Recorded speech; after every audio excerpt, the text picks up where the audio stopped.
Hey everyone, good afternoon. I hope you're enjoying Miami weather. So today, what an interesting time we're living in, right? There's a lot of disruption happening. You just heard from JC, AI is disrupting industries, jobs being replaced, but jobs being generated at the same pace. And today we're going to talk a little bit more about innovation. Okay, that's the topic that I have for today. And I'm honored to have amazing Angelus members and the best on what they do that are here and will share the stage with me in this panel. I'd like to call Angela Mesa. Angela is the Global Director of Business Intelligence and Operations at Cisco. She brings more than 20 years at the intersection of technology and business operations, and she leads global BI, decision intelligence, and execution across supply chain and GTM environments. Thank you, Angela. Next, I want to bring is William Velez. William is the CIO at HEICO, a technology-driven, publicly traded aerospace and defense company. He's a four-time CIO with nearly 3 decades leading digital transformation in highly regulated environments. He's got really deep experience across cybersecurity, compliance, risk, and enterprise operations for more than 10,000 employees. So let's welcome William. And last but not least, Alvaro Celis. Alvaro is a global technology executive, board member with 3 decades at Microsoft. He last served Microsoft as vice president, global ISV commercial solutions, where he led multi-billion-dollar businesses and large global organizations. He has scaled go-to-market, partnerships, and commercial growth across regions and has managed large P&Ls and teams in complex environments. So let's give an applause. So as I was mentioning, we're in an era in which disruption is happening everywhere, right? And some people say that it's AI is this decade's most advanced innovation. You can call it like, some experts say it's even more than when we learned how to use fire and how to build fire, or when we built the wheel. That innovation is the biggest innovation is AI. So we're today going to talk a little bit about what innovation success is in these times of AI, right? And before defining what innovation success means, we need to define first what innovation is. So I'd like to start with William, and I'd like to ask you, in a highly regulated enterprise, what qualifies as innovation in 2026? You know, is it time to value? Is it reliability? Is it ROI? What is it that we need to take a look, and how would you define innovation?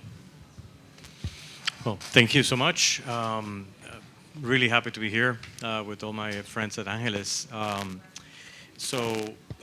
HEICO Corporation is an aerospace and defense company, so we have a lot of regulated industries and HEICO companies. So I think just looking at what innovation should do should be all about business value. And innovation in an area that is highly regulated has to be something where the teams trying to innovate are not constrained by the regulation itself. So if you start trying to innovate and you immediately think, oh, I have all these regulatory impediments, all the compliance issues, then you're immediately constraining yourself. So what I usually try to advise my teams is think of an ideal world that none of that regulatory or compliance, those restrictions exist, and start from that mindset, and we'll figure out a way to get there. How you measure that value, business value is a kind of a generic term. You have to start, my preferred one is increased revenue, right? So you start looking for increased revenue somehow. But there's also reduced costs via operational efficiency, so increased productivity. And there's many ways to measure that. So revenue increase is not necessarily the only way to measure innovation and if it's actually working. Perfect. Thank you, William.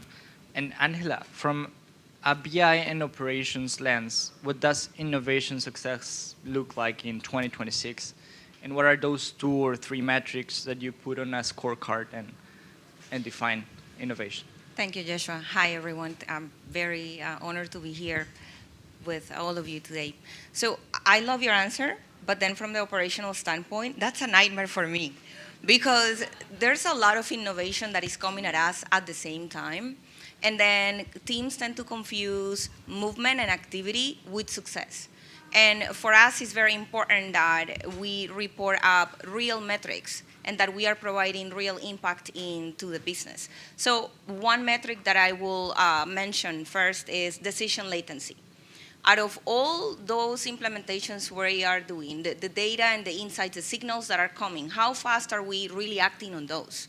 How is it really allowing us to make faster decisions as a business? Or are we getting the insights really quickly from AI, but not taking action on them? So the leadership, as Juan Carlos was talking about, us taking action in a disciplined way, it's important. So decision latency is one.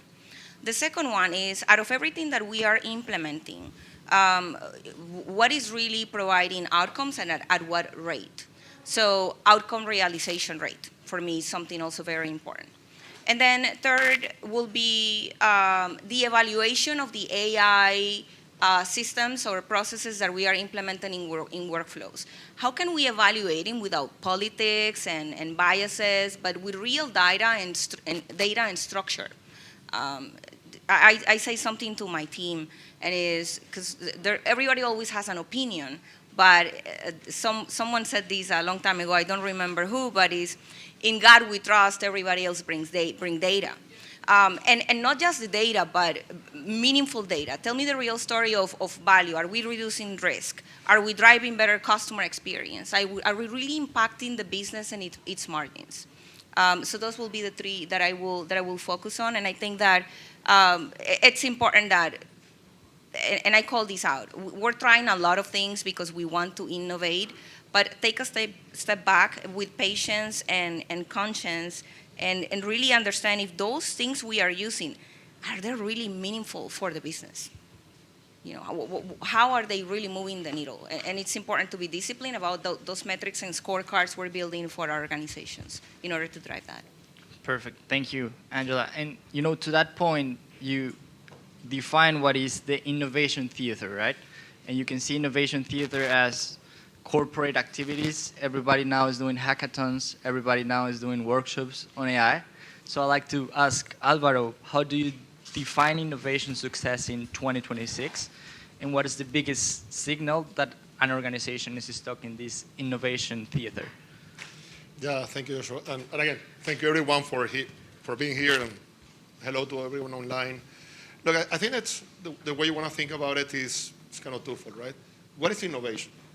And people confuse a lot activity with outcomes.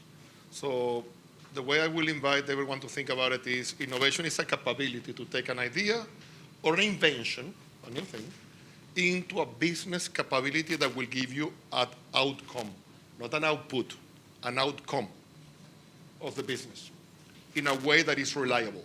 You know what you're getting with certain level of precision that you can manage. If you cannot get there, you're just busy. You're just doing activities, right? Going through the motions.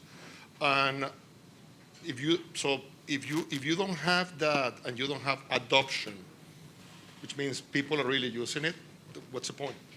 So the way I think about the metrics is first is adoption, like, and again, how many processes, people, impact, etc. How deep is running, how reliable it is. So, I mean, how can I really be secure that the outcome is going to get there? What are my trust indicators? How many times do I need to override the freaking decision? Is that thing hallucinating? Like, how can I trust, right? Then it's a time to value. I think Angela mentioned some of that. Is how quickly can you get to that outcome? And what's my ROI, including the development costs and all the work, right? I mean, you need to put all that together to get in there. So, if you have any one of these projects and you don't have adoption and outcomes, you're just busy. Amazing. And to that point on the outcome, I'd like to call the audience and raise your hand. How many in here have multiple projects, let's say, with AI right now for your operations? And keep your hands up if all of them are giving you an outcome and they're working as you wish. Like the hands go a little bit down now.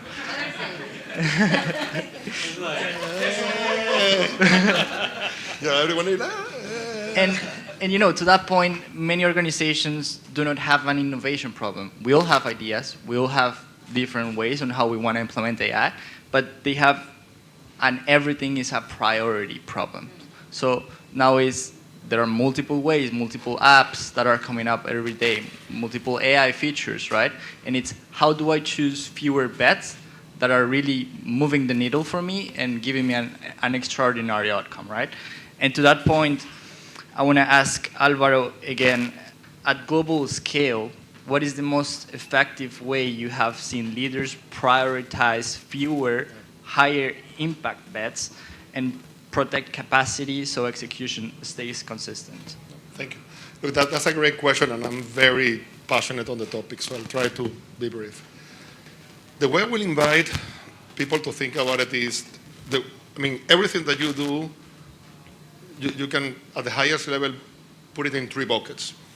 You're incubating things, you're scaling things, you're optimizing things. Very simple, right? Am I creating? Am I just taking something that is working and trying to get it there? Or is running, I'm just trying to squeeze it until the utmost efficiency. Now, when you look at your projects and you're incubating, again, let's try to simplify. Let's use three buckets. How much of that is at the core of my business? How much of that is an adjacency? I'm doing something that is, I'm just moving a little bit and trying to get there. And how much of that is I'm just swinging for the fences and going to the frontier? And depending on the company, the mix should be different. I've seen people that are like, 50% frontier because they are very mature companies, they have done tons of expansion, and they really need to get after new time. And I see people that are like, I have so much time at front, I need to have a stronger core. So it's 70, 20, 10. So there's no one universal mix. It's intentionality. What problem are you trying to solve? What value you're trying to create? So for every one of these projects, once you understand, again, you're in the core, you're in the adjacency, or you're in the frontier, then the question is, what's your kill criteria? What is the outcome I'm trying to bring, and what needs to be true for this project to be alive? Every 4 weeks, 8 weeks, whatever time you have. Because the biggest problem is when everything is a priority, nothing is a priority. And sometimes we just get in love with our ideas, right? It's a great idea, it's just about implementation. And you ended up having an answer, and you're trying to find the question. And that is the wrong thing to do, in business at least. So when you put all that together, I think that's what you get in there. I love to mix, to align projects with outcomes. Again, I try to keep it very simple. I think you mentioned some of that, like, are you going to grow the revenue? Are you going to increase the profit? Are you going to have an impact on employee or customer satisfaction and experience? Or are you decreasing risk? 4 things. Very simple, right? And be very clear on your kill criteria. If you don't have a clear kill criteria, if you're not taking projects down to get to really the best, you just have uncontrollable expense with a great storytelling, which is not good.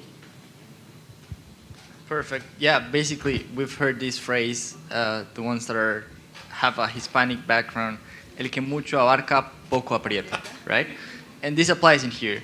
And sometimes, there's innovation happening. Big companies are feeling urgency because the competitor is doing a bunch of things, right? So to that point on the urgency, I want to ask William, when everything feels urgent, what is your decision rule for prioritizing a few high impact bets and preventing initial sprawl, as you can call it, while keeping, of course, alignment with risk and compliance? We have a joke. When we implemented our change management process and our request for change, we eliminated the priority box because everyone selected high, right? So everything is urgent, everything is for yesterday. So we usually said a very basic, it doesn't have to be anything complicated, some sort of a value to risk or value to effort matrix. I call it bang for the buck, try to use layman terms, especially with the bosses. And I'm glad you got that. That matrix looks for high impact, high business impact, high business value projects with low risk or low effort. That's like a no-brainer. Those are the ones that you go for, and you tend to ignore the high risk, low business value projects, right? So that's how you kind of go over an objective way of kind of dealing with that subjectivity of a lot of good stories, trying to put some objectivity around subjectivity. But then, in addition to that, there has to be aligned to the strategy, right? So when you have your change management process and you're looking at different change requests, how is this aligning to the strategy? And then finally, sometimes, it has happened many times, we get new requests for something that has been done elsewhere in the company already. And having that visibility of everything that's going on helps you with some of the duplicates. And to that point on changing management and maybe talking a little bit more about the startups, and they receive a lot of pressure from their stakeholders. And to that point, Angela, I want to ask you, how do you turn broad stakeholder requests into the right problems to solve? Because right now we have leaders, the board is putting pressure on you. Hey, what are you doing on AI? I know a pretty well example with my boss. And it's, okay, how do I prioritize and have it tied directly to growth, margin, risk, or customer experience, right? Rather than interesting work. Thank you for your feedback. No. He serves he's part of the board of a telecommunications company, and he asks all the time on AI, and it's quite a funny story. So and I think it's lovely that you're taking this stage to share your experience with your boss too. Thank you for that question, Jeshua. So I think that William and Alvaro have already mentioned some of the things I'm going to say here, because we don't have a shortage of ideas that are coming from the stakeholders across the organization. What we have is we need to be able to connect it with business impact. What's the strategy of the business? What matters for the business? And are these things that the stakeholders bringing up to our attention really going to move the needle there in a meaningful way? Are these things that are going to solve a one-off, or are these things that we can scale or create new frameworks that can help us solve other also big problems too in the business that can help us move the needle as well? And then once we decide on that, then we need a lot of discipline around what we implement. Let's create the scorecard. I am a firm believer that the scorecard needs to be able to be driving the strategy. That you need to be looking at that in order for the stakeholders to understand if what you are implementing is truly helping the business and the objectives that we have behind the strategy. And the idea is not that we say no to innovation and projects, because there's many great ideas, but are they really going to help us for what we're trying to do for the company? And so at that moment, true leadership matters, that you maintain everybody centralized, focused on what is meaningful for the business. And for me and my teams, the scorecard does that. Because then when we have those calls where they start bringing all these initiatives, I say, well, it's kind of having a GPS. Where is the address where you're going? And let's take a look at that, and how do I need to continue rerouting to get there? So I think that is prioritizing what matters for the business and making sure that we truly measure for those outcomes that matter the most. Perfect.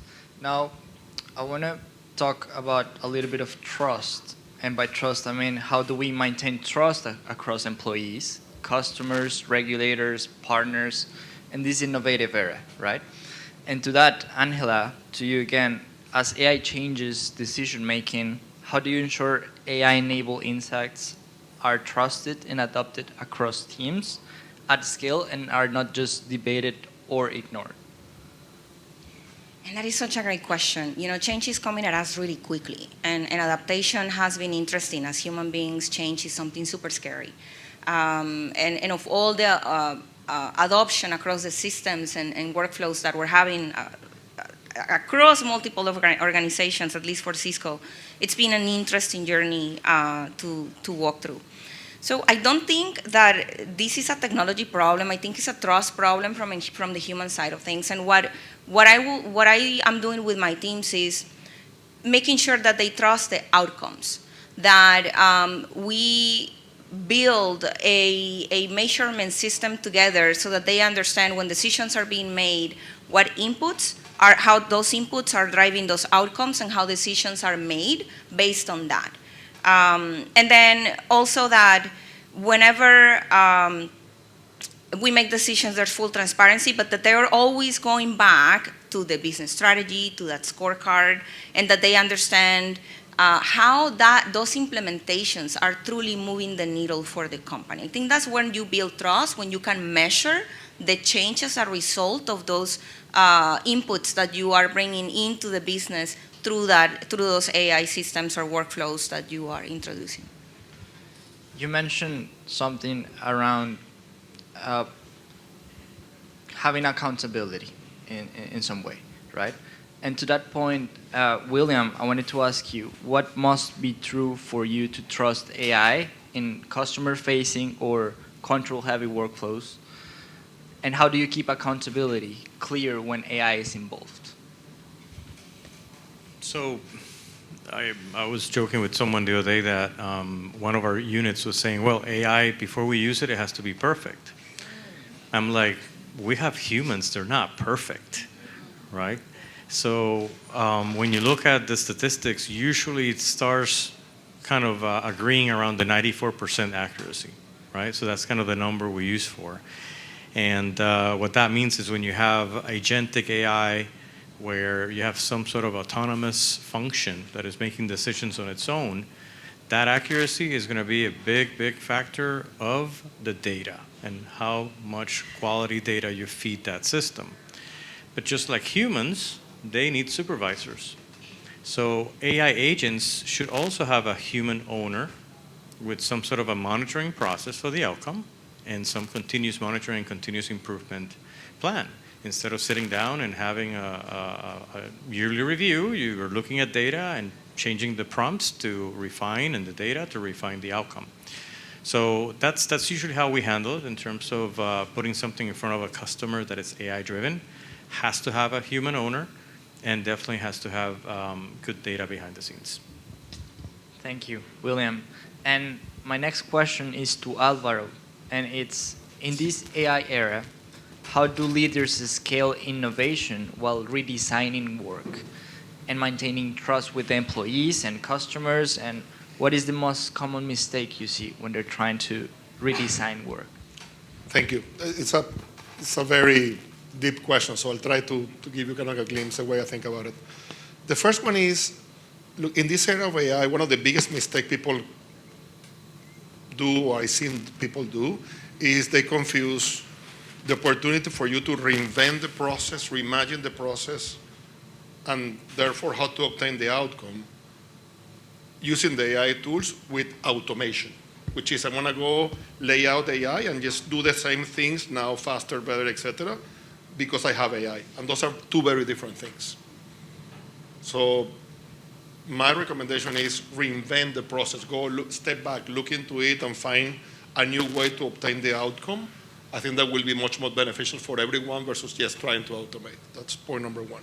Point number two is that even though you're trying to do the reinvention of the process and you do that, then the problem is accountability is lost.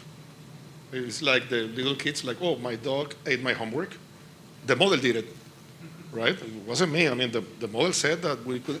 So are you creating technology that is intrinsically, as a capability of your solution, auditable? Do you know what the hell is going on in every step? Actually, you have regulations in Europe today that you need to comply to do that. Do you have I think you mentioned that, William, a human owner, right, that you need to overlook into it? Are you looking at reliability metrics, trust metrics? How many times do you need to override, which I think I mentioned before?